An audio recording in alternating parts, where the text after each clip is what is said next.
You need help with the fantasy football playoffs looming in the distance. It's the Week 10 Waiver Wire show here on the Audible. Upgrades, downgrades, and Waiver Wire report. Full report is available at footballguys.com, written by one Sigmund Bloom. So, Sig, let's start with quarterbacks. And Drake Maye, if he's out there, he's back from his concussion, looked pretty good and spreading the ball around, doing what a rookie quarterback, well, a lot of them don't, but Maye succeeded in that. Yeah, and this is one, a tradition here on the Waiver Wire show is we're wide netting it. We don't know in your league, if you're in a public league, he's out there in a lot of those leagues. But there's a lot of your leagues where you're saying Drake Maye. Drake Maye hasn't been out there even before he was the starter. Someone had Drake Maye.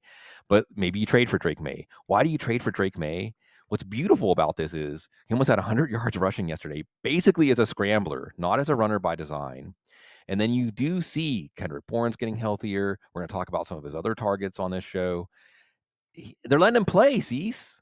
They're letting him just go out and play, kind of like what they did with Josh Allen. Like, go out there, play. We can talk about a lot of ownership today that we are going to criticize and how teams ended up where they're at. We can talk about a lot of coaches today and criticize where their teams ended up. But Jared Mayo and Robert Kraft and the decision to not trade out of getting Drake Maye at this moment in time looks pretty good. Yeah, And they were never going to do that. I mean, they'd had that focused on him. Once they got that figured out, Bloom, he was their guy no matter really what you offered. and they're letting him play. And that translates for fantasy football. When we have a quarterback who's going to continue to improve as a passer, his targets may be underrated as you're seeing some chemistry, and he's allowed to run. Okay, Cease, when was the last time we talked about a quarterback that almost had 100 yards rushing as a scrambler? Not as someone who's getting run by design, not as somebody who's doing it because that's part of the game plan to make the defense play 11 on 11 football. So Patriots fans and the Patriots made up with Travis Hunter. Now that would be time to party. But if you have Drake Maye in one quarterback leagues, Drake Maye could be a top 5-6 quarterback going forward. We talk about Travis Hunter more than any other fantasy show. Should, good. They should all be talking about Travis Hunter. IDP leagues especially. Yeah, whatever league, because he can do anything. Yeah. Let's talk Trey Lance. Why not, Bloom? You mentioned it on the recap show of just see what you have. Yeah. You're not going anywhere this year. It's fine. You've got everybody paid. You still need to pay Micah. So why not just turn the reins over to Trey Lance and see if there's anything there? And speaking of the Konami code, what's up, Rich Rebar? Running quarterbacks, they don't need to be good passers. And Trey Lance, and also, isn't this, again, speaking about ideal situations for fantasy football value, a team with a poor defense, a team that has nothing to lose, and a quarterback who's just trying to create some value for free agency. So it isn't even like they have anything invested in Trey Lance. So they can just let him play. That's how fantasy value springs forth. So on our bench, if you don't need to carry a backup because the waiver wire can be your backup, Trey Lance, for the same reason we were taking Justin Fields when it wasn't clear Justin Fields was going to be the starter, right? Trey Lance is a player. There's that preemptive pickup as we're getting through the bye week gauntlet. If you have an extra spot and you look down the running backs, wide receivers, tight end, there's nothing there. Am I really going to pick up Miles Sanders or something like that? Yeah, maybe Trey Lance could pay off. Maybe. Also, Aaron Rodgers, by the way, other names, Aaron Rodgers, if he's out there, kind of glimpses of old Aaron Rodgers, and Devontae Adams, glimpses of old Devontae Adams, Garrett Wilson, glimpses of new Garrett Wilson, and Daniel Jones playing in Germany this week against the Panthers, coming off of one of his best games in a long time. But really, we gave them Panthers. Do we want Germany to hate professional football, American professional football? Panthers, Giants? Oh, my. Yeah. Oh, my, indeed. To the running back position we go, and we continue the conversation about the Cowboys because he's back and he was featured, and it was Rico Dowdle. And Zeke Elliott, has he been cut as of time of this recording? I mean, if you're missing meetings and you're just late and you don't care, even if you're Jerry's guy, we'll see. But Rico Dowdle there to take over and do more. And maybe somebody dropped him when he was banged up, and it looked like, is Dalvin Cook actually going to be? No, it's Dowdle, provided that he's healthy. No. Cease, what do you call it? A complisalt, right? The complisalt. Yes. Mm-hmm. The complisalt is Rico Dowdle is the Cowboys' best running back. But they actually are embracing him as their best running back now, right? They're using him like he's their best running back. and that can have a lot of fantasy value. So if there's a player on the waiver wire this week that you should go strong to the hole for after he was scratched with that illness last week, and who knows, it's the Cowboys backfield, it's Jerry Jones, etc. So who knows if it's going to actually stick. However, Rico Dowdle is the Cowboys' best running back, and he's better than he was given credit for. I want to have Matt Waldman on here to say, like, what was the Matt Waldman RSP take on Rico Dowdle? I know that he liked him. So, Rico Dowdle, better than the Cowboys thought. Maybe they're going to give him his due. Maybe better than we think for fantasy. Maybe a good second half of the year coming. Again, the theme here is Cowboys got nothing to lose. That can actually create fantasy value. Yeah, I can create fantasy value for you, and fantasy value with Jaylen Warren and others, Bloom, could be there. Yeah, and there's not much. And again, I could go through the list of all the backup running backs. We could rate the backup run. Who should you shoot? If you could pick up Blake Corum or Jaylen Wright, which one should you pick up? We've talked about some of these guys in previous weeks, but there's a layer to this take, because one layer is backup running backs. You've listened to the show, you know that we're in the part of the year when having backup running backs on your bench is really important. But also teams coming back off of bye. Very underrated to look and see who might have been dropped. Remember, we talked about this last week of the underrated fantasy skill of looking to see who was dropped, not looking to see who was picked up and how much they cost. Look to see who was dropped, because if teams were in a bye week crunch and they drop Jaylen Warren, well, first of all, Jaylen Warren's over his knee issue and looking good. We'll see about Najee Harris, but Jaylen Warren, absolutely, if Harris were to go down, could be a league winner, and even can have some value in a bye injury emergency situation as a player the Steelers really like on passing downs. And guess what? The Steelers have the toughest remaining schedule in the NFL. When I tell you that, which running back do you think we're going to see on the field more for them? Which game scripts are we going to see? Are we going to see Najee Harris game scripts, or are we going to see Jaylen Warren game scripts? I'm going to mention, speaking about running backs coming back off of bye, Isaac Guerendo. And once upon a time, there was a running back for the San Francisco 49ers who was injured, but everyone said he's going to be fine. He's going to play. No big deal. And if you picked up the running back behind him, you did pretty well. Guess what? There's a running back for the 49ers who everyone's saying he's going to be fine.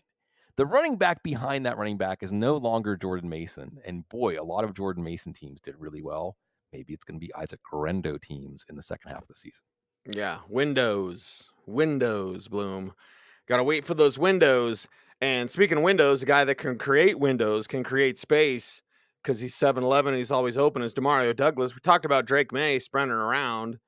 Well, Demario Douglas can come through and pop with those big plays. And if you're looking for somebody who's getting open downfield, it's not quite coming together yet, but it's Demario Douglas.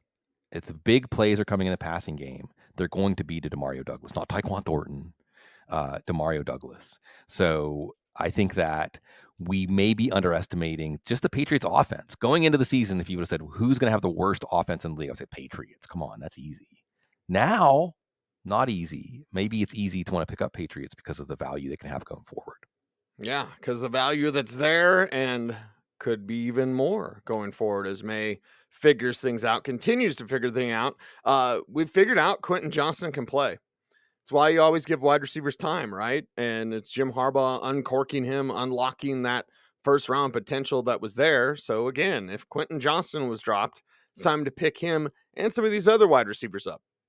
Yeah, you got the busted coverage, but that's okay.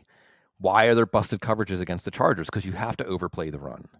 Okay. Justin Herbert is a good quarterback, and Justin Herbert's got field vision. Justin Herbert's got the arm to find players in busted coverages. We shouldn't poo-poo busted coverage touchdowns, because how many times do we watch a game and say, he missed, it was wide open. How did he not see that? Justin Herbert's seeing it. And Quentin Johnston's fast enough to get away from everybody when Justin Herbert does see it. And yeah, testament to Jim Harbaugh rebuilding. Look, they got some good stuff going on in LA. I want to sing all the praises of Dan Campbell and everything that's going on with the Lions, but there's some really, really great stuff going on with the coaching down in LA on both sides of whatever the name of the stadium is.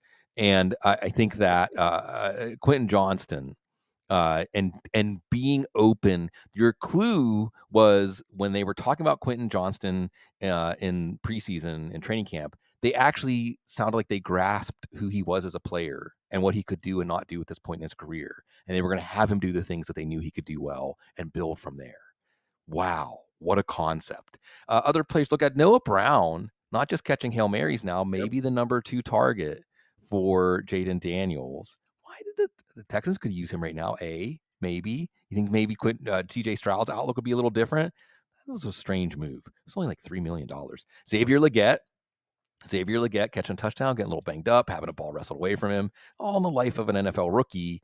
And we'll see who his quarterback is. But, Jalen Coker only getting half of the snaps. I don't understand. They won because if you're like, well, they don't want their best players to play because they don't want to win. Well, they won anyway. Nick Westbrook-Ikhine not just catching touchdowns as the number 2 target for Mason Rudolph, but 5 catches. There might be something there. San Francisco wide receivers. And the thing is, too, Brian Ayuk's out for the year. Deebo Samuel, healthy-ish, coming out of the bye. I love Deebo, but just his playing style is going to leave him prone to injuries. So Ricky Pearsall or Juwan Jennings, who's going to be healthy. I don't know who I would rather have. Probably Juwan Jennings because he did have one of the best games of any wide receiver so far this year, and Brock Purdy trusts him, and Brock Purdy is in big game hunter downfield mode. That's how Juwan Jennings had that great game. But both of those San Francisco wide receivers could have value when you're looking for, again, players coming off of bye that might have been dropped because of the bye week gauntlet. To the tight end position we go, and there is one that perhaps we haven't talked about enough. And with Dennis Allen done, Yeah. okay, Monday. Monday's Right. coming a little faster than just the end of the season. How many teams are 2-7 now? All of them. Half of them. I don't know. It's a lot. Well, teams are making decisions, and the decision is just. And then Derek Carr chasing down Cam Jordan in the tunnel. Did you see that? Like, sometimes the access we get, Bloom, you've always talked about peeking through keyholes. Yeah. When we get to see Derek Carr go after an angry teammate in the tunnel, like, hey, buddy, what's up? Like, sometimes you just got to let him be, right? Leave him alone. Give me some space. Whatever. It's time to talk about Taysom Hill. Speaking of space. Yeah. Yeah. Cam Jordan. Cam Jordan is beloved in this city. He should be. He is a lifetime Saint. And he in Mardi Gras, I forget which parade it is, that there's always a float full of Saints players. It's like you might catch a bead from Noah caught one from Taylor Dane because Harry Connick Jr.'s parade has like famous musicians, right? But the Saints, you might catch a bead from a Saint. You know who's always on those floats? Cam Jordan, man. He's a man of the people. So I know if there's a dispute between Cam Jordan and another player, I'm going to take Cam Jordan's side on that. But, and you might say, well, Dennis Allen fired. Taysom Hill's the one player he would say good things about. So maybe how does that work? But no, you see, he caught 4 balls yesterday, rushing touchdown. The number 2 and number 3 running backs are hurt for the Saints. They're giving Alvin Kamara 35 touches. How long can that last? So maybe Taysom Hill could eventually be the quarterback for this team again. Speaking of, Derek Carr. What's going on with that? So, it's I wish, Thursday Night Topics sees, because someone asked me, like, who is even going to take the Saints job? I guess whoever is the runner-up for the Raiders job. I don't know. Yeah. But it's a great city to live in. I would definitely endorse for any aspiring NFL head coach to take a job down here for the fun of it and for the way the city's going to embrace you and love you, even though you're in salary cap hell and your quarterback is Derek Carr. That's a Freudian slip. It's the same thing. Somewhere Dave Canales is like, can I have the Saints job? Yes. Kevin Stefanski maybe will take it after he gets fired. Maybe. Now, Bloom, you don't want to be premature. That's for another podcast that we will eventually do. Sex Pod? Yes. That's actually the tagline. Jatavian Sanders is a player I've been wanting to talk about a long time because the basketball skill set, because the run after catchability, he knows how to use his body to square up to defenders. Like, there's a lot of nuances that he does already that you're not expecting out of a young tight end. So Jatavian Sanders, the day is here to discuss him on the Waiver Wire show. Yeah, like you said, Cecil, you're seeing him getting a dot. What's up, Mike Clay? Like, his average depth of target for a tight end is beautiful. It's what we wanted out of Kyle Pitts. Yeah. Why aren't the Atlanta Falcons using Kyle Pitts? Like, here's one thing in the NFC South you can say, right? Oh, what the Panthers are doing with their first, their 4th round pick, whatever, their rookie, Jatavian Sanders, who was drafted to be a receiving tight end. Why aren't the Falcons doing that with Kyle Pitts? So yeah, absolutely, that adds value to him. Hunter Henry, if he's out there again, a little banged up yesterday, but played through it, and you can tell that that's the guy that Drake Maye really trusts. Mike Gesicki busting 2 gritties, 2 touchdowns. I don't know how long it's going to take for T. Higgins to be back, but you might have some chemistry developing here. And on a quick note, by the way, because I didn't get a chance to address this during the show yesterday, because we got a lot to go through on the recap show. When I heard about what happened with Jermaine Burton, still my first thought is, I hope he's okay. I hope he's okay. And unfortunately, the NFL is not a great place to become okay if you're not okay, you know? And I understand why, like, in the foxhole, the players are, Joe Burrow, they're just like, come on, man, seriously. But, it's a sad thing, not because of fantasy football, not because we love watching football, because it's just the human story. Forget about what he could be as a football player. He's a human being. You just don't ever see that wasted. So, Mike Gesicki, that should have maybe been Jermaine Burton. We should have been talking about Jermaine Burton today. The fact that we're not makes me think, I hope he's okay. Yeah, for sure. Let's be human, everybody. We can do it. We can do it. We can join together with some audience participation. By the way, Wasp's in town on Tuesday night, Bloom. Yeah, see, it's the doorbells of life. Yeah, saying, Wasp is at your door. it's Blackie Lawless, everybody, with a 5th of Jack Daniels. Sorry, Joe. But audience participation I get from Live in the Raw, their live album. And I've never seen them in concert before. So it's kind of one of those things. Maybe that's what you do. Just go see them, right?